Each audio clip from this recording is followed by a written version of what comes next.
ഹരേ ഹരേ ഹരേ രാമ രാമ രാമ ഹരേ ഹരേ ഹരേ കൃഷ്ണ കൃഷ്ണ കൃഷ്ണ ഹരേ ഹരേ ഹരേ രാമ രാമ രാമ ഹരേ ഹരേ ഹരേ കൃഷ്ണ കൃഷ്ണ കൃഷ്ണ ഹരേ ഹരേ ഹരേ രാമ രാമ രാമ ഹരേ ഹരേ ഹരേ കൃഷ്ണ കൃഷ്ണ കൃഷ്ണ ഹരേ ഹരേ ഹരേ രാമ രാമ രാമ ഹരേ ഹരേ ഹരേ കൃഷ്ണ കൃഷ്ണ കൃഷ്ണ ഹരേ ഹരേ ഹരേ രാമ രാമ രാമ ഹരേ ഹരേ ഹരേ കൃഷ്ണ കൃഷ്ണ കൃഷ്ണ ഹരേ ഹരേ ഹരേ രാമ രാമ രാമ ഹരേ ഹരേ ഹരേ കൃഷ്ണ കൃഷ്ണ കൃഷ്ണ ഹരേ ഹരേ ഹരേ രാമ രാമ രാമ ഹരേ ഹരേ ഹരേ കൃഷ്ണ കൃഷ്ണ കൃഷ്ണ ഹരേ ഹരേ ഹരേ രാമ രാമ രാമ ഹരേ ഹരേ.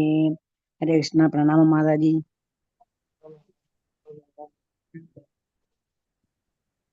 കൃഷ്ണ മാതാജി.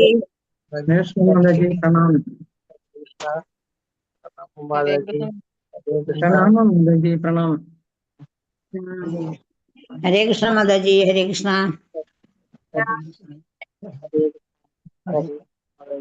നമഃ. ശ്രീ ചൈതന്യ രൂപീഷ്ടം സ്ഥാപിതമഹ്യം ദദാതി സ്വപദാന്തികം. വന്ദേഹം ശ്രീഗുരോ ശ്രീയുതപദകമലം ശ്രീഗുരുൻ വൈഷ്ണവാംശ ശ്രീരൂപം സാഗം സഹഗണരഘുനാഥാന്വിതം തം സജീവം സാദ്വൈതം സാവധൂതം പരിജനസഹിതം കൃഷ്ണ ചൈതന്യ ദേവം ശ്രീരാധാകൃഷ്ണപാദാൻ സഹഗണലളിതാ ശ്രീ വിശാഖാന്വിതാം. നമോ വിഷ്ണുപാദായ കൃഷ്ണപൃഷ്ഠായ ഭൂതലേ ശ്രീമതേ ഭക്തിവേദാന്ത സ്വാമിനിധി നാമിനെ. നമസ്തേ സാരസ്വതേ ദേവേ ഗൗരവാണി പ്രചാരിണേ നിർവിശേഷ ശൂന്യവാദി പാശ്ചാത്യ ദേശതാരിണേ. വാഞ്ചാകൽപതരുഭ്യശ്ച കൃപാസിന്ധുഭ്യേവ ച പതിതാനാം പാവനേഭ്യോ വൈഷ്ണവേഭ്യോ നമോ നമഃ. കരുണാ സിന്ധോ ദീനബന്ധോ ജഗത്പദേ ഗോപേശ ഗോപികാ കാന്ത രാധാകാന്ത നമോസ്തുതേ. തപ്ത കാഞ്ചന ഗൗരാംഗി രാധേ വൃന്ദാവനേശ്വരി വൃഷഭാനുസുതേ ദേവി പ്രണമാമി ഹരിപ്രിയേ. ജയ ശ്രീകൃഷ്ണ ചൈതന്യ പ്രഭു നിത്യാനന്ദ ശ്രീ അദ്വൈത ഗദാധര.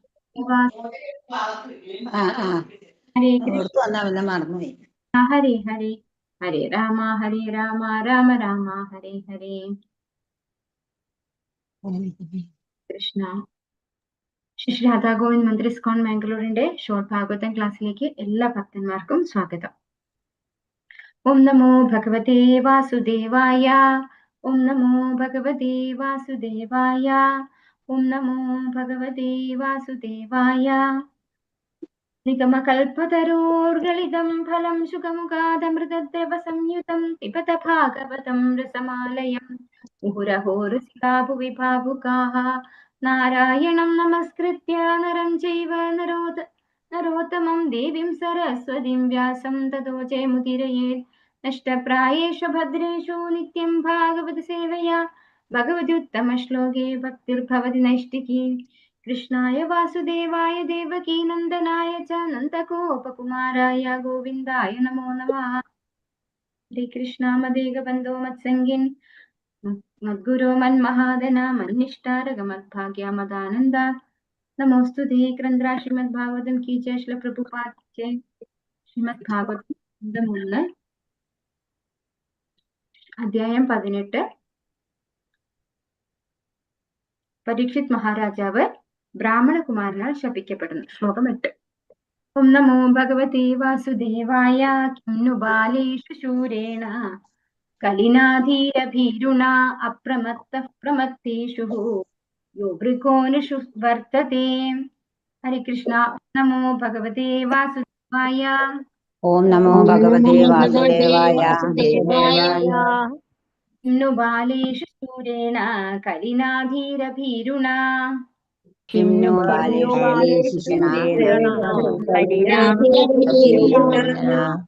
അപ്രമത്തഃ പ്രമത്തേഷു യോ ഭൃഗോനുഷു വർത്തതേ.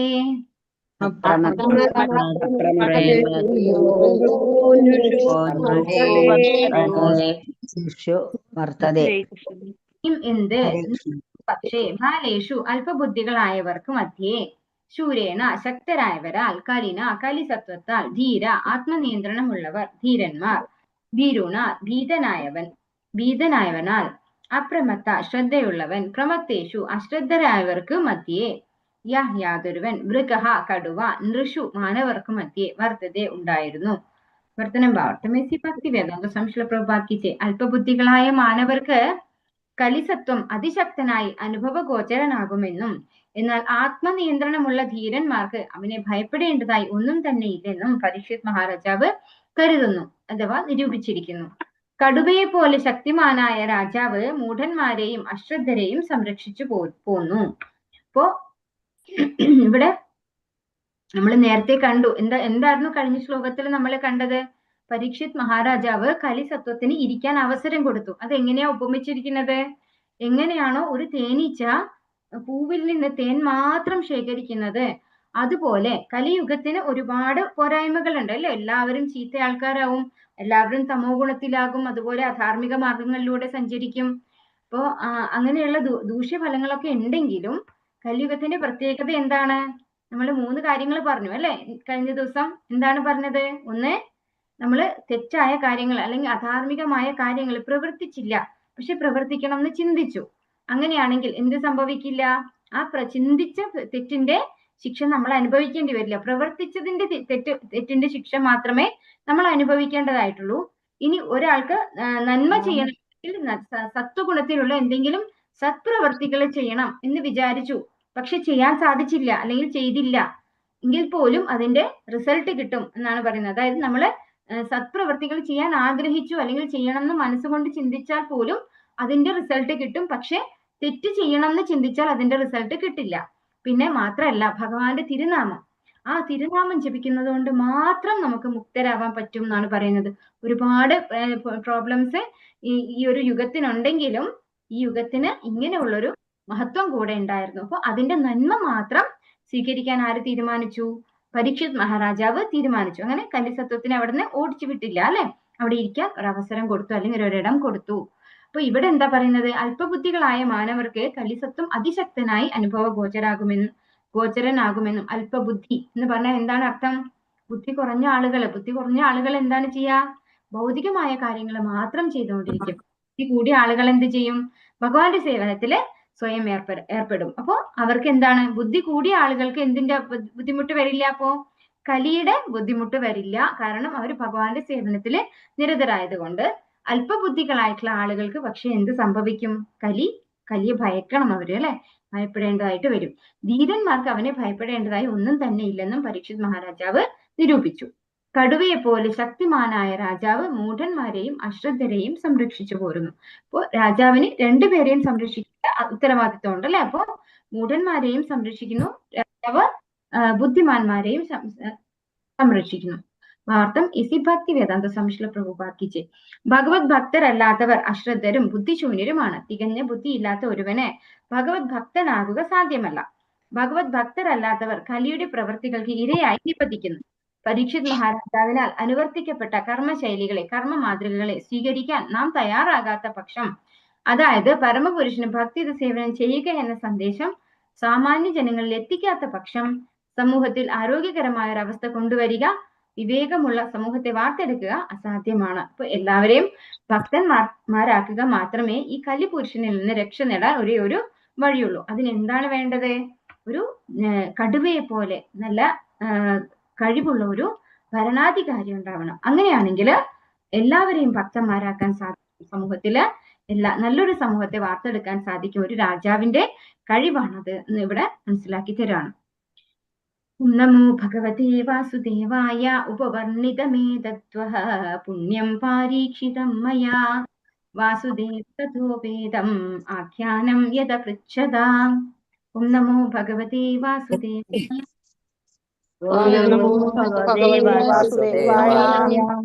ഉപവർണിതമേതത്വഃ പുണ്യം പാരീക്ഷിതം മയാ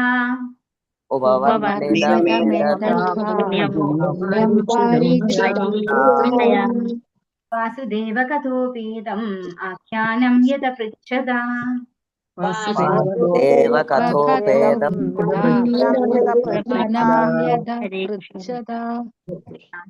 ഉപവർണിതം മിക്കവാറും എല്ലാം വിശദീകരിച്ചു. ഏതത് അവയെല്ലാം, അങ്ങേക്ക്, പുണ്യം പാരീക്ഷിതം പരീക്ഷിത് മഹാരാജാവിനെ കുറിച്ച്, മയാ ഞാൻ മുഖേന, വാസുദേവ ശ്രീകൃഷ്ണ ഭഗവാന്റെ കഥാ ആഖ്യാനങ്ങൾ, ഉപേദം അതിനോടനുബന്ധിച്ച്, ആഖ്യാനം പ്രസ്താവനകൾ യത് എന്ത് അപൃച്ഛത അങ്ങ് എന്നോട് ചോദിച്ചറിഞ്ഞു.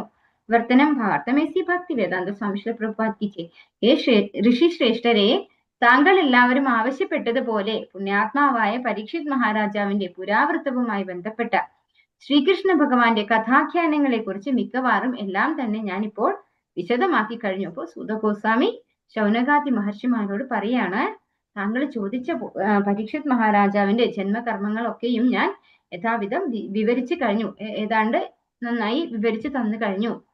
ഭാരതം ഇസി ഭക്തി വേദാന്ത സ്വാമി പ്രഭാതിച്ച് ശ്രീകൃഷ്ണ ഭഗവാന്റെ കർമ്മങ്ങളെ കുറിച്ചുള്ള സംഭവ ചരിത്രങ്ങളാണ് ശ്രീമദ് ഭാഗവതം. ഭഗവത് ഭക്തരുമായി ബന്ധപ്പെടുത്തിയാണ് ഭഗവത് കർമ്മങ്ങൾ എല്ലാം നിർവഹിക്കപ്പെട്ടിരിക്കുന്നത്. ആകയാൽ ഭഗവത് ഭക്തരുടെ പുരാവൃത്തങ്ങൾ ശ്രീകൃഷ്ണ ഭഗവാന്റെ കർമ്മങ്ങൾ തികച്ചും അഭിന്നമാണ്. ഒരു ഭഗവത്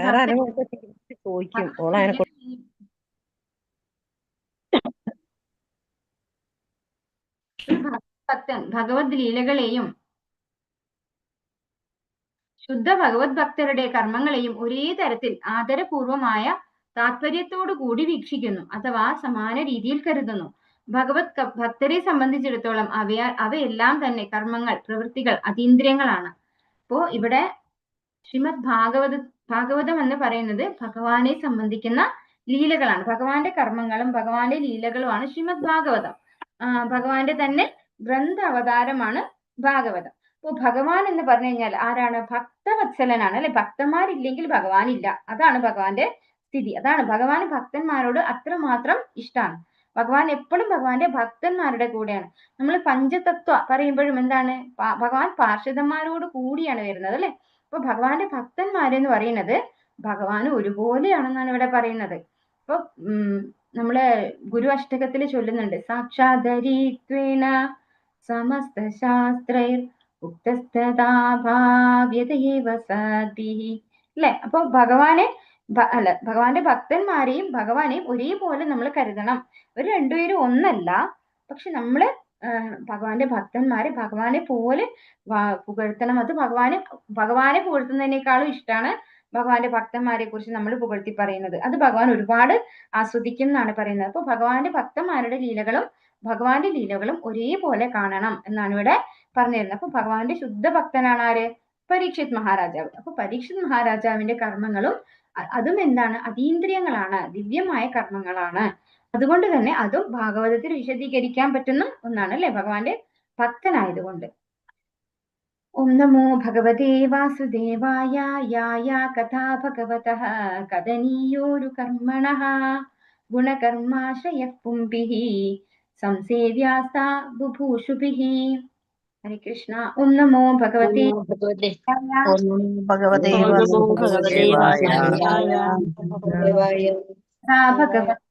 കഥനീയോരു കർമ്മണഃ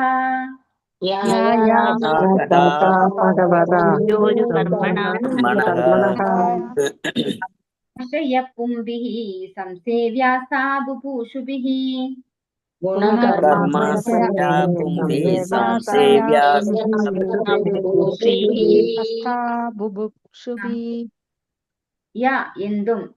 എന്തൊക്കെ ആയാലും വേണ്ടില്ല അതെല്ലാം.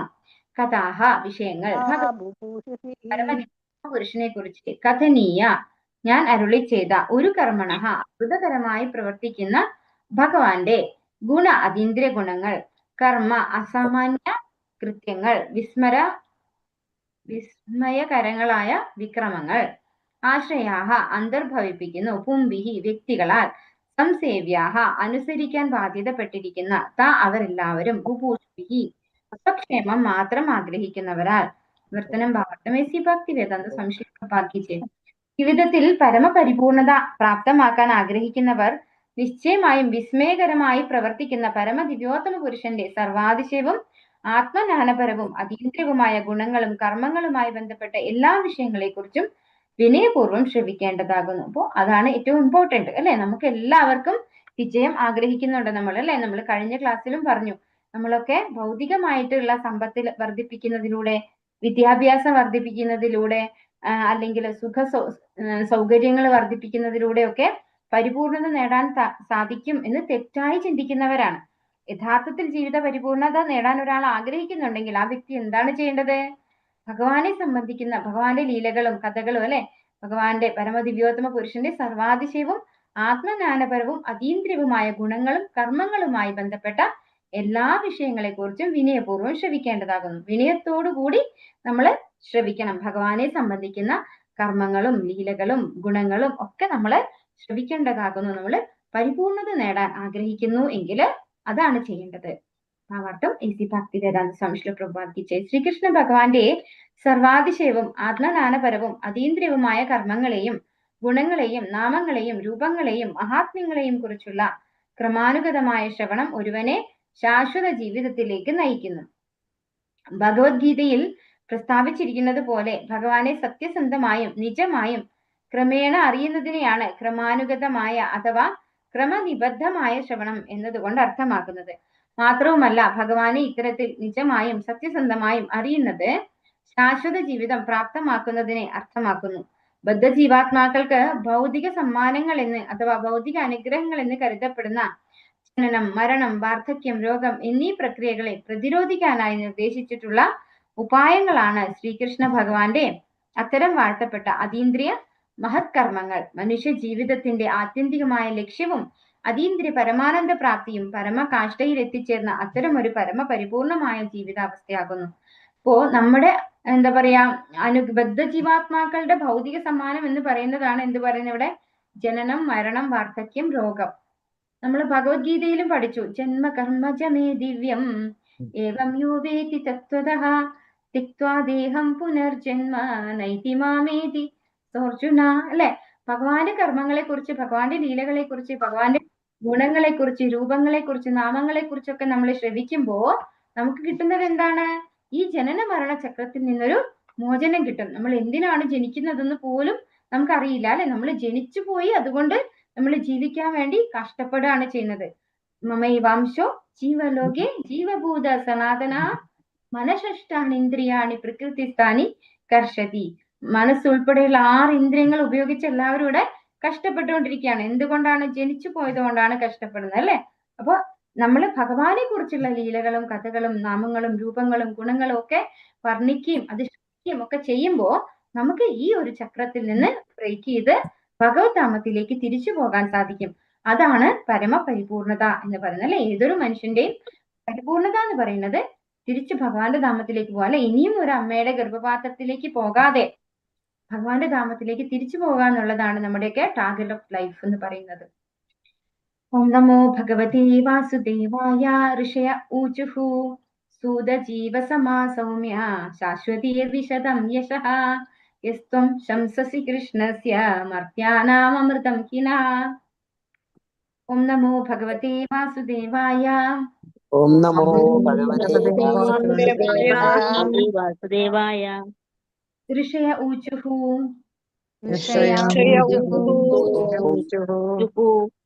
സൂതജീവ സമാ സൗമ്യ ശാശ്വതീർവിശദം യശഃ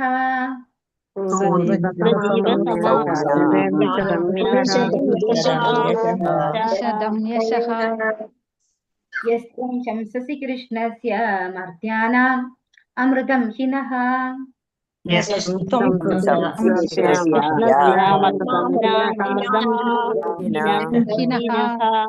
ഹരേ കൃഷ്ണ. ഋഷയ ഊചുഹു, ശ്രേഷ്ഠരായ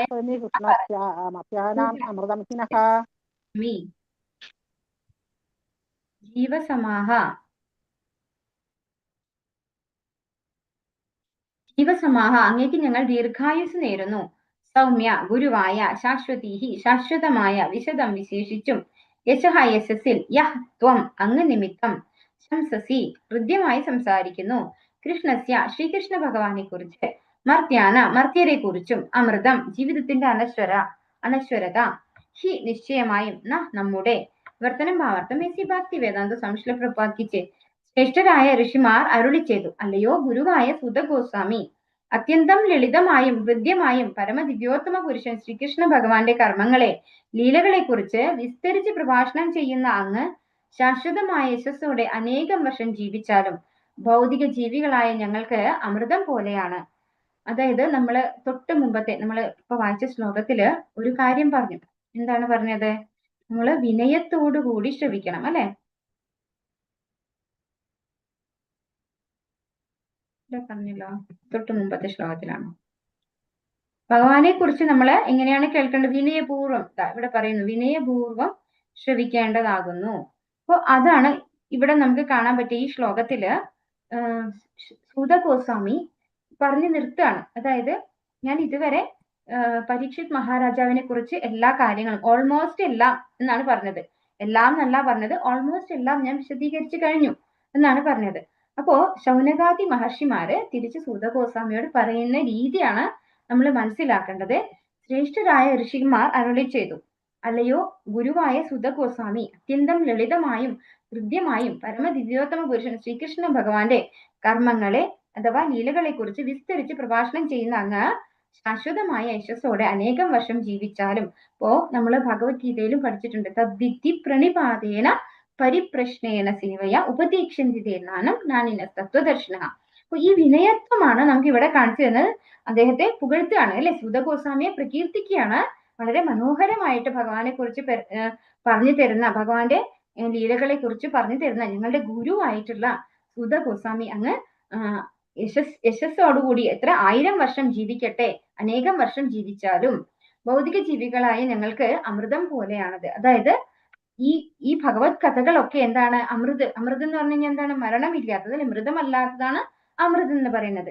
അപ്പൊ നമ്മളെ പോലെയുള്ള ബദ്ധ ജീവാത്മാക്കൾക്ക് ഇത് അമൃത് പോലെയാണ് എന്ന് പറയാണ്. അപ്പൊ പുകഴ്ത്തുകയാണ് ചെയ്യുന്നത്. ആരെ? പ്രേസ് ചെയ്യാണ് ഗുരുവിനെ, അല്ലെ. ഗുരുവായിട്ടുള്ള സൂത ഗോസ്വാമി പ്രേസ് ചെയ്യുന്നത് വിനയത്തോടു കൂടി ചെയ്യണം. കാരണം എന്തുകൊണ്ടാണ്? ഇവിടെ തീരുന്നില്ല, അല്ലെ. പരീക്ഷിത് മഹാരാജാവിന്റെ ഈ ടൈറ്റിൽ എന്താണ് ഈ അധ്യായത്തിന്റെ? ബ്രാഹ്മണ കുമാരനാൽ പരീക്ഷിത് മഹാരാജാവ് ശപിക്കപ്പെടുന്നു, അല്ലെ. അപ്പൊ ആ കഥകളെ കുറിച്ച് പറയാനിരിക്കുന്നതേ ഉള്ളൂ. അപ്പൊ ഏതാണ്ട് ഓൾമോസ്റ്റ് എല്ലാം ഞാൻ പറഞ്ഞു കഴിഞ്ഞു എന്നാണ് സൂത ഗോസ്വാമി പറയുന്നത്. അപ്പൊ അദ്ദേഹത്തോട് ഇനിയും പറയണം എന്ന് പറയുന്നതിന് മുമ്പായിട്ട് അദ്ദേഹത്തെ ഒന്ന് പ്രേസ് ചെയ്യാണ്, അതായത് ഗുരുവിനെ പ്രകീർത്തിക്കുകയാണ് ഇവിടെ ശൗനകാദി മഹർഷിമാര്. ഭാവാർത്ഥമേസി ഭക്തി വേദാന്ത സ്വാമി ശ്രീ പ്രഭുപാദ് കി ജയ്. പരമദിവ്യോത്തമ പുരുഷന്റെ അതീന്ദ്രിയങ്ങളെയും കർമ്മങ്ങളെയും കുറിച്ച് നാം ശ്രവിക്കുമ്പോൾ ഭഗവത്ഗീത 4:9 ഭഗവാൻ സ്വയം അരുളി ചെയ്തത് എന്തെന്നതിനെ കുറിച്ചും നാം സദാ സ്മരിക്കേണ്ടതാകുന്നു. ഭഗവാന്റെ കർമ്മങ്ങൾ അദ്ദേഹം മാനവ സമൂഹത്തിൽ പ്രവർത്തിക്കുമ്പോൾ പോലും അവയെല്ലാം തന്നെ അതീന്ദ്രിയങ്ങളാണ്. എന്തെന്നാൽ അവയെല്ലാം ഭഗവാന്റെ ഭൗതിക ശക്തികളിൽ നിന്നും തികച്ചും വ്യത്യസ്തമായ സ്വരാഘാതത്തോടുകൂടി ഉച്ചരിക്കപ്പെടുന്ന അദ്ദേഹത്തിന്റെ ആത്മീയ ശക്തിയാണ്. ഭഗവത്ഗീതയിൽ പ്രതിപാദിച്ചിരിക്കുന്നത് പോലെ അത്തരം കർമ്മങ്ങളെ ദിവ്യം എന്ന് വിശേഷിപ്പിക്കുന്നു. ഭൗതിക ശക്തിക്ക് വിധേയമായ അദ്ദേഹം അവതരിക്കുകയോ കൃത്യനിർവഹണം നടത്തുകയോ ചെയ്യുകയില്ലെന്ന് ഇത് അർത്ഥമാക്കുന്നു. സാധാരണ ജീവാത്മാക്കളെ പോലെ അദ്ദേഹത്തിന്റെ ശരീരം ഭൗതികമോ മാറ്റങ്ങൾക്ക് വിധേയമോ അല്ല. ഭഗവാനിൽ നിന്നോ അല്ലെങ്കിൽ ആധികാരികമായ കേന്ദ്രങ്ങളിൽ നിന്നോ ഈ പരമാർത്ഥത്തെ മനസ്സിലാക്കുന്ന ഒരുവന് വർത്തമാന ഭൗതിക ശരീരം ഉപേക്ഷിച്ച ശേഷം മറ്റൊരു ജന്മമില്ല. അപ്പൊ ഇവിടെ അതായത് പുനർജന്മമില്ല. ഇവിടെ എക്സ്പ്ലെയിൻ ചെയ്തിരിക്കുന്നത് 4:9 ഭഗവത്ഗീതയിൽ നമ്മൾ നേരത്തെയുള്ള ശ്ലോകത്തിലും പറഞ്ഞു, ജന്മകർമ്മജമേ ദിവ്യം ഏവം യോവേതി തത്വതഃ തിക്ത്വാ ദേഹം പുനർജന്മ നൈതി മാമേതി സോർജുന. ഇതാണ് 4:9 ശ്ലോകം. അപ്പോ ഇവിടെ ഭഗവാന്റെ കർമ്മങ്ങൾ എന്ന് പറയുന്നത് ദിവ്യമാണ് എന്നാണ് പറയുന്നത്. അപ്പോ ഈ ദിവ്യം എന്ന് പറഞ്ഞു കഴിഞ്ഞാൽ എന്താണ് അർത്ഥം? നമ്മളുടേത് പോലെയല്ല, അല്ലെ. നമ്മുടേത് പോലെ മാറ്റങ്ങൾക്ക് വിധേയമാകുന്ന ഒരു ശരീരമല്ല ഭഗവാന്റേത്. ഭഗവാന്റെ കർമ്മങ്ങളും നമ്മളുടേത് പോലെ ഫലേച്ഛ കർമ്മങ്ങളോ, അല്ലെ, നമുക്ക് എന്തെങ്കിലും നേട്ടം ഉണ്ടാക്കാൻ വേണ്ടിയിട്ടോ ഉള്ള കർമ്മങ്ങളല്ല. ഭഗവാൻ പിന്നെ എന്തിനു വേണ്ടിയാണ് കർമ്മം ചെയ്യുന്നത്? അതും ഭഗവാൻ ഭഗവത്ഗീതയിൽ പറഞ്ഞിട്ടുണ്ട്. യദ്യദാചരതി ശ്രേഷ്ഠഃ തത്തദേവേതരോ ജനഃ സയത് പ്രമാണം കുരുതേ ലോകസ്തനുവർത്തതേ. ഭഗവാൻ ഒന്നും ചെയ്യാണ്ടിരുന്നിരുന്നെങ്കിൽ എല്ലാവരും പറയും, അതാ കണ്ടോ ഭഗവാൻ ചെയ്തില്ലല്ലോ, അപ്പൊ നമുക്ക് ചെയ്യേണ്ട ആവശ്യമില്ല. അതുകൊണ്ടാണ് ഭഗവാൻ കർമ്മങ്ങളൊക്കെ ഭംഗിയായിട്ട് ചെയ്തുകൊണ്ടാണ് പോയത്. പക്ഷെ ഭഗവാന്റെ കർമ്മങ്ങളൊക്കെ എന്താണ്? ദിവ്യമാണ്. ഭഗവാന്റെ ശരീരം എന്ന് പറയുന്നതും എന്താണ്? അതീന്ദ്രിയ. നമ്മൾ കാണുമ്പോ ഭഗവാൻ ഒരു കുട്ടി ശരീരം ഉണ്ടായിരുന്നു, ഉണ്ണിക്കണ്ണന്റെ ലീലകൾ ആടിയൊക്കെ ശരീരം ഉണ്ടായിരുന്നു, ഒരു യൗവനയുക്തമായ ശരീരം ഉണ്ടായിരുന്നു, അല്ലെ. ഗോപികമാരോടൊപ്പം ഉള്ള കളി ഉണ്ടായിരുന്ന സമയം ഉണ്ടായിരുന്നു. പിന്നെ ദ്വാരകയിലെ രാജാവായിട്ടുണ്ടായിരുന്നു. പക്ഷേ ഭഗവാൻ ഈ ഓരോ ശരീരവും എന്താണ്? അതീന്ദ്രിയമായിട്ടുള്ള ശരീരമാണ്. ഭഗവാന്റെ ഇഷ്ടത്തിനനുസരിച്ച് സംഭവാമി ആത്മമായ, അല്ലെ, ഭഗവാന്റെ ഇഷ്ടത്തിനനുസരിച്ച് ഭഗവാന്റെ അന്തരംഗ ശക്തിയുടെ സഹായത്തോടു കൂടി അല്ലെങ്കിൽ അതിനോട് കൂടിയാണ് ഭഗവാന്റെ ശരീരം എടുക്കുന്നത്. അല്ലാതെ നമ്മളേതുപോലെ ഒരു ഭൗതികമായ ശരീരമല്ല ഭഗവാന്റേത്. ഇങ്ങനെയുള്ള കാര്യം അറിഞ്ഞു കഴിഞ്ഞാൽ ആ വ്യക്തി എന്താ ഇവിടെ പറയുന്നത്? ആ വ്യക്തി അതായത് സാധാരണ ജീവാത്മാക്കളെ പോലെ അദ്ദേഹത്തിന്റെ ശരീരം ഭൗതികമോ മാറ്റങ്ങൾക്ക് വിധേയമോ അല്ല. ഭഗവാനിൽ നിന്നോ അല്ലെങ്കിൽ ആധികാരികമായ കേന്ദ്രങ്ങളിൽ നിന്നോ ഈ പരമാർത്ഥത്തെ മനസ്സിലാക്കുന്ന ഒരുവന്. അപ്പോ നമ്മൾ ആധ്യാത്മിക ആചാര്യനിലൂടെ അല്ലെങ്കിൽ നേരിട്ട് ഭഗവാനിലൂടെ, ഭഗവാന്റെ ശരീരം എന്ന് പറയുന്നത് അതീന്ദ്രിയമാണെന്ന് തിരിച്ചറിയുന്ന വ്യക്തിക്ക് പുനർജനിക്കേണ്ട ആവശ്യമില്ല എന്നാണ് പറയുന്നത് അല്ലെ. അത്തരം ഒരു പ്രബുദ്ധ ആത്മാവ് ഭഗവാന്റെ ആത്മീയ രാജ്യത്തിൽ, ധാമത്തിൽ പ്രവേശിക്കുകയും ഭഗവാന്റെ അതീന്ദ്രിയ പ്രേമയുത സേവനത്തിൽ വ്യാപൃതനാവുകയും ചെയ്യുന്നു. ഇപ്പൊ ഭഗവാന്റെ ശരീരം എന്ന് പറയുന്നത് ദിവ്യമാണ്, അതീന്ദ്രിയമാണ്. ഭഗവാന്റെ കർമ്മങ്ങളൊക്കെയും അതുപോലെ തന്നെ ദിവ്യമാണ്. ഭഗവാൻ തന്നെ ഭഗവത്ഗീതയിൽ പറയുന്നുണ്ട്, ഭഗവാൻ ഒരു കർമ്മങ്ങളാലും ബന്ധിക്കപ്പെടില്ല എന്ന് തിരിച്ചറിയുന്ന വ്യക്തി കർമ്മബന്ധനത്തിൽ നിന്ന് മുക്തനാണ്. ഭഗവാനെ കർമ്മങ്ങൾ ബന്ധിക്കില്ല എന്ന് മനസ്സിലാക്കുന്ന വ്യക്തി ബന്ധനങ്ങളിൽ പെടില്ല എന്ന് ഭഗവാൻ ഗ്യാരണ്ടി തന്നിട്ടുണ്ട് ഭഗവത്ഗീതയിൽ. അപ്പോ ഭഗവാന്റെ കർമ്മങ്ങളൊക്കെയും ദിവ്യമാണ് എന്ന് നമ്മൾ മനസ്സിലാക്കണം. ഇത് മനസ്സിലാക്കുന്ന വ്യക്തിക്ക് പുനർജനിക്കേണ്ട ആവശ്യമില്ല. ആ വ്യക്തി പിന്നെ എന്താ ചെയ്യുന്നത്? ഭഗവാന്റെ അതീന്ദ്ര പ്രേമയുത ഭക്തിയുടെ സേവനത്തിൽ വ്യാപൃതനാകുന്നു എന്നാണ് പറയുന്നത്. ആകയാൽ ഭഗവത്ഗീതയിലും ശ്രീമദ് ഭാഗവതത്തിലും പ്രതിപാദിച്ചിരിക്കുന്നത് പോലെ നാം എത്രത്തോളം ഭഗവാന്റെ അതീന്ദ്രിയ ഗുണങ്ങളെ കുറിച്ച് ശ്രവിക്കുന്നുവോ അത്രത്തോളം ഭഗവാന്റെ അതീന്ദ്രിയ സ്വഭാവത്തെക്കുറിച്ച്, അസ്തിത്വത്തെ നമുക്ക് മനസ്സിലാക്കാൻ കഴിയുന്നു. മാത്രവുമല്ല അപ്രകാരം ഭഗവത് സന്നിധിയിലേക്ക്, ഭഗവത് ധാമത്തിലേക്ക് മടങ്ങിച്ചെല്ലാനുള്ള മാർഗത്തിൽ സുനിശ്ചിതമായ പുരോഗതി ഉണ്ടാകുന്നു. അപ്പോൾ നമ്മൾ ഭഗവാനെ കുറിച്ച് എത്രയാണോ മനസ്സിലാക്കുന്നത് അത്രത്തോളം നമ്മൾ പരിശുദ്ധീകരിക്കപ്പെടുകയാണ് ചെയ്യുക അല്ലെ. പരിശുദ്ധീകരിക്കപ്പെടുന്നതിന്റെ തോതനുസരിച്ചാണ് നമുക്ക് ഭഗവാനെ കുറിച്ച് മനസ്സിലാക്കാൻ സാധിക്കുക. അപ്പൊ ഭഗവാനെ കുറിച്ച് മനസ്സിലാക്കാൻ സാധിച്ചു കഴിഞ്ഞാൽ തീർച്ചയായിട്ടും ഭഗവത്ധാമത്തിലേക്ക് തിരിച്ചു പോകാം. ഓം നമോ ഭഗവതേ വാസുദേവായ. അനാശ്വാസേ ധൂമധൂമ്രാത്മനം ഭവാൻ ആപായയതി ഗോവിന്ദ പാദപത്മാസവം മധു. ഓം നമോ ഭഗവതേ വാസുദേവായ. ധൂമ്രാത്മനം ഭവാൻ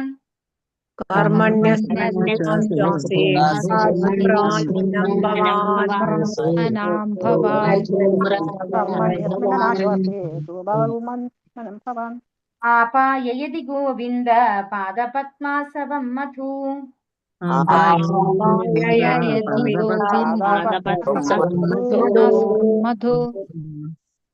കർമ്മണി അനുഷ്ഠാനത്തെ സംബന്ധിച്ച് അസ്മിൻ ഈ അനാശ്വാസേ നിശ്ചിതത്വമില്ലാതെ ധൂമ പുക, ധൂമ്ര ആത്മാനം കളങ്കപ്പെട്ട ശരീരവും മനസ്സും, ഭവാൻ ആപായയതി അത്യന്തം ഹൃദ്യമായ ഗോവിന്ദ പരമദിവ്യോത്തമ പുരുഷൻ, പാദങ്ങൾ പത്മ ആസവം താമരപ്പൂവിന്റെ പീയൂഷം, മധു.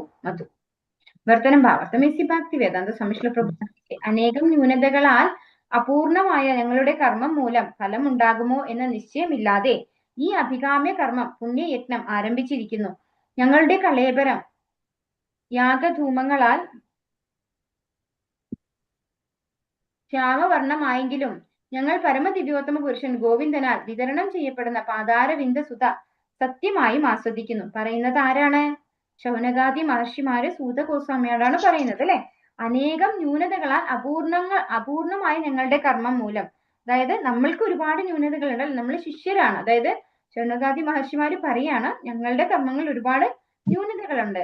കർമ്മം മൂലം ഫലം ഉണ്ടാകുമോ എന്ന നിശ്ചയമില്ലാതെ, ഞങ്ങളുടെ കർമ്മം മൂലം ഫലം ഉണ്ടാകുമോ എന്ന് ഉറപ്പില്ലാതെ ഈ അഭികാമ്യ കർമ്മം പുണ്യയജ്ഞം ആരംഭിച്ചിരിക്കുന്നു. അപ്പോ ഇവിടെ നൈമിഷാരണ്യത്തില് 1000 വർഷം നീണ്ടു നിൽക്കുന്ന ഭാഗവത കഥാ ശ്രവണമാണ് നടക്കുന്നത് അല്ലെ. അത് പൂർത്തിയാകുമോ എന്നൊന്നും ഉറപ്പില്ല.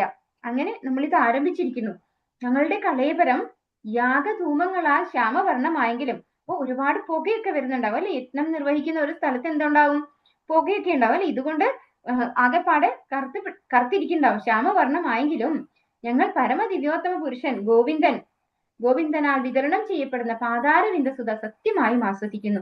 ശരിക്കും ഭഗവാനെ കഥകൾ, ലീലകൾ ഞങ്ങള് ശരിയാം വിധത്തിൽ ആസ്വദിക്കുന്നു. ഞങ്ങളുടെ കർമ്മങ്ങളിൽ തെറ്റുകുറ്റങ്ങൾ ഉണ്ടാകും, പൂർത്തിയാകുമെന്ന് ഉറപ്പില്ല. ഞങ്ങളിവിടെ സ്റ്റാർട്ട് ചെയ്തിരിക്കുന്നു ഈ ഒരു യജ്ഞം. അങ്ങനെ ആ യജ്ഞം ചെയ്ത് നമ്മളൊക്കെ പുകയൊക്കെ കൊണ്ട് കറുത്തിരിക്കുന്നു. പക്ഷെ ഭഗവാന്റെ കഥകളിൽ ഞങ്ങൾക്ക് ശരിയായ രീതിയിൽ പാതാരവിന്ദ സുധ അല്ലെ, അത് ഞങ്ങൾ ആസ്വദിക്കുന്നു എന്നാണ് ശൗനകാദി മഹർഷിമാര് സൂത ഗോസ്വാമിയോട് പറയുന്നത്.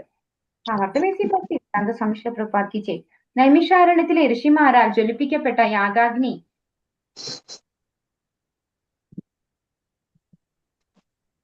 അനേകം ന്യൂനതകൾ ഉള്ളവയാകയാൽ തീർച്ചയായും സമ്പൂർണവും സന്ദേഹപൂരിതവുമായിരുന്നു. കലിയുഗത്തിൽ അത്തരമൊരു യത്നം വിജയകരമായി നിർവഹിക്കാൻ യോഗ്യരായ വിദഗ്ധ ബ്രാഹ്മണരുടെ അഭാവമായിരുന്നു അതിൽ ആദ്യത്തെ ന്യൂനത. അത്തരം യജ്ഞാനുഷ്ഠാനങ്ങളിൽ ഏതെങ്കിലും വിധത്തിലുള്ള വൈരുദ്ധ്യം മുഴുവൻ യജ്ഞത്തെയും നശിപ്പിക്കുന്നു എന്ന് മാത്രമല്ല, യജ്ഞഫലവും അത്ര സുനിശ്ചിതമല്ല. നെൽപ്പാടങ്ങളിലെ അധ്വാനത്തിന്റെ ഫലം ഈശ്വരകൃതമായ മഴയെ ആശ്രയിച്ചിരിക്കുന്നു. ആകയാൽ അധ്വാനത്തിന്റെ ഫലം അനിശ്ചിതത്വമാകുന്നു. അതുപോലെ കലിയുഗത്തിൽ ഏതു വിധത്തിലുള്ള യജ്ഞാനുഷ്ഠാനവും സന്ദിഗ്ധമാകുന്നു. എന്നാൽ കലിയുഗത്തിലെ തത്വദീക്ഷയില്ലാത്ത അത്യാഗ്രഹികളായ ബ്രാഹ്മണർ നിഷ്കളങ്കരായ പൊതുജനങ്ങളോട് ധർമ്മശാസ്ത്രങ്ങളിലെ നിരോധനങ്ങൾ വെളിപ്പെടുത്താതെ കലിയുഗത്തിൽ ഭഗവത് ദിവ്യനാമജപം എന്ന സങ്കീർത്തന യജ്ഞമല്ലാതെ മറ്റ് യജ്ഞാനുഷ്ഠാനങ്ങൾ ഒന്നും ഫലവത്താകില്ലെന്ന വസ്തുത വെളിപ്പെടുത്താതെ അത്തരം അനിശ്ചിതത്വ യജ്ഞാനുഷ്ഠാന പ്രദർശനങ്ങൾക്ക് അവരെ പ്രേരിപ്പിക്കുന്നു. ഋഷിമാരുടെ സങ്കീർത്തന യജ്ഞത്തിന് മുമ്പായി സൂത ഗോസ്വാമി ഭഗവാന്റെ അതീന്ദ്രിയ കർമ്മങ്ങളെ കുറിച്ച് വർണ്ണിച്ചു കൊണ്ടിരുന്നു. അങ്ങനെ അവർക്ക് ഭഗവാന്റെ അതീന്ദ്രിയ കർമ്മങ്ങളുടെ ശ്രവണഫലം യഥാർത്ഥമായി കൊണ്ടിരുന്നു. ഭക്ഷിച്ചു കൊണ്ടിരിക്കുന്ന ഒരുവന് ഭക്ഷണത്തിന്റെ സ്വാദ് അനുഭവിച്ചാൽ അറിയാവുന്നതുപോലെ ഒരുവന് ഇതും പ്രായോഗികമായി അനുഭവിച്ചറിയാൻ കഴിയുന്നു. ആത്മീയ സാക്ഷാത്കാരം പ്രവർത്തിക്കുന്നത് ഇപ്രകാരമാണ്. നൈമിഷാരണ്യത്തിലെ ഋഷിമാർ യാഗാഗ്നിയിൽ നിന്ന് ഉയരുന്ന ധൂമങ്ങളാൽ വിഷമിക്കുന്നു എന്ന് മാത്രമല്ല, അവർ യജ്ഞഫലത്തെ കുറിച്ച് സന്ദേഹാലുക്കളുമാണ്. എന്നാൽ ശ്രീ സൂത ഗോസ്വാമിയിൽ നിന്നും സർവാതിശായവും ആത്മജ്ഞാനപരവും അതീന്ദ്രിയവുമായ ഭഗവത് കർമ്മങ്ങൾ ശ്രവിച്ച് അവർ പൂർണ്ണ സംതൃപ്തരായി. ബ്രഹ്മവൈവർത്ത പുരാണത്തിൽ വിഷ്ണു ശിവനോട് ഇപ്രകാരം അരുളി ചെയ്യുന്നു: കലിയുഗത്തിൽ വിവിധ തരത്തിലുള്ള ഉത്കണ്ഠകളാൽ ഉഴറുന്ന ജനങ്ങൾ അഭികാമ്യ കർമ്മങ്ങളിലും സൈദ്ധാന്തിക വീക്ഷണങ്ങളിലും വ്യർത്ഥമായി പരിശ്രമിക്കുന്നു. എന്നാൽ അവർ ഭക്തിയുത സേവനത്തിൽ ഏർപ്പെടുമ്പോൾ ഫലം സുനിശ്ചിതമാകുന്നു. മാത്രവുമല്ല, ഭക്തിയുത സേവനത്തിൽ അധ്വാനം അഥവാ ഊർജം പാഴായി പോകുന്നുമില്ല. അന്യഥ ഭക്തിയുത സേവന രഹിതമായതെന്തും അവ ആത്മീയ സാക്ഷാത്കാരത്തിനായി അനുഷ്ഠിക്കപ്പെടാത്തതായാലും ഭൗതിക നേട്ടങ്ങൾക്കായി നിർവഹിക്കപ്പെടുന്നതായാലും അവയൊന്നും തന്നെ വിജയപ്രദമാവുകയില്ല. അപ്പോ ഇവിടെ ന്യൂനതകളെ കുറിച്ച് പറയാണ്. അത് കലിയുഗത്തെ സംബന്ധിക്കുന്ന ന്യൂനതകളാണ് അല്ലെ. ഈ കലിയുഗത്തിൽ നമുക്ക് പറഞ്ഞിട്ടുള്ള ഒരു ഇതെന്താണ്? യജ്ഞം എന്താണ്? കലിയുഗത്തില് എല്ലാ അതായത് ബ്രാഹ്മണർക്ക് കൃത്യമായിട്ട് വേദമന്ത്രങ്ങൾ ചൊല്ലാൻ അറിഞ്ഞുകൂടാ. അവരാരും എന്താണ് ബ്രഹ്മചര്യ നിഷ്ഠ പാലിക്കുന്നവരല്ല. പേരിന് മാത്രം ബ്രാഹ്മണരാണ്, അല്ലെങ്കിൽ ബ്രഹ്മബന്ധു എന്ന് മാത്രമേ അവരെ വിളിക്കാൻ പറ്റുള്ളൂ. ഒന്ന് അതാണ് ഒരു ന്യൂനത. പിന്നെ രണ്ടാമത്തെ ന്യൂനത, എല്ലാം മായം കലർന്ന വസ്തുക്കളാണ് അല്ലെ. ഒരു നെയ്യ് പോലും നമ്മൾ കടയിൽ നിന്ന് പോയി വാങ്ങിക്കുകയാണെങ്കിൽ യഥാർത്ഥത്തിലുള്ള നെയ്യാണെന്ന് നമുക്ക് ഉറപ്പിക്കാൻ പറ്റില്ല. പൂവാണെങ്കിൽ പൂവിന് മുഴുവൻ എന്ത് വളം ഇട്ടിട്ടുണ്ടാവും? പലതരത്തിലുള്ള ആൾക്കാർ വിഷം ഉണ്ടാവും, തളിച്ചിട്ടുണ്ടാവും, അതുപോലെ വിഷാംശം വളം ഉപയോഗിച്ചിട്ടുണ്ടാവും. അതൊക്കെ അപ്പം ഇംപ്യൂർ ആണ് അല്ലെ. എല്ലാവരും വിൽക്കാൻ വേണ്ടി പണത്തിന് വേണ്ടിയാണ് ഈ പൂവ് ഉണ്ടാക്കുന്നത്. അപ്പൊ അവരെന്ത് ചെയ്യും? മോശമായ വളപ്രയോഗം നടത്തിയിട്ടുണ്ടാവും അല്ലെ. അപ്പൊ അതും സാധനങ്ങളും അല്ലെ. നമ്മുടെ മനസ്സ് എല്ലാവരും എന്താണ് ബിസിയാണ്. ആർക്കും ഭഗവാന് ശ്രദ്ധയില്ല. ശ്രദ്ധയോടുകൂടി എല്ലാ കാര്യങ്ങളും ചെയ്യുന്നത്. അപ്പൊ ചുരുക്കി പറഞ്ഞാല് കലിയുഗത്തില് ഇതുപോലെയുള്ള യജ്ഞങ്ങൾ നടത്താൻ വളരെ ബുദ്ധിമുട്ടാണ്. പക്ഷേ ഈ കലിയുഗത്തിലും ഭഗവാന്റെ ശ്രവണം അത് എന്താണ് വളരെ പ്യൂർ ആയിട്ട് നമുക്ക് ചെയ്യാൻ പറ്റും. ഇരിക്കുന്നത് വിനയത്തോടു കൂടി ശ്രവിക്കുന്ന എല്ലാവർക്കും അതിന്റെ റിസൾട്ടും കിട്ടും അല്ലെ. അതാണ് ഇവിടെ കൃത്യമായിട്ട് എടുത്തു പറയുന്നത്. ഭഗവാന്റെ നാമം ജപിക്കാൻ നമുക്ക് ഊർജം പാഴായി പോകുന്നില്ല അല്ലെ. ഭക്തിയുത സേവനം എന്ന് പറയുന്നത് എന്താണ്? ഫുൾ റിസൾട്ട് ഓറിയന്റഡ് ആണ്. അതിനകത്ത് ഒരു ഇംപ്യൂരിറ്റീസും വരുന്നില്ല, ഒരു ന്യൂനതയും അതിൽ വരുന്നില്ല. അപ്പൊ അതാണ് ഇവിടെ പറഞ്ഞിരിക്കുന്നത്. പാരഗ്രാഫില് അതാണ് പറഞ്ഞു തന്നിരിക്കുന്നത്. ഹരേ കൃഷ്ണ. വാഞ്ചാകൽപതരുഭ്യോ പാവനേഭ്യോ വൈഷ്ണവേഭ്യോ നമഃ. അനന്തകോടി വൈഷ്ണവക്തിക്ക് ഗോർ പ്രേമാനന്ദേ. ഹരി ഹരി ബോൾ. ഹരേ കൃഷ്ണ. കൃഷ്ണ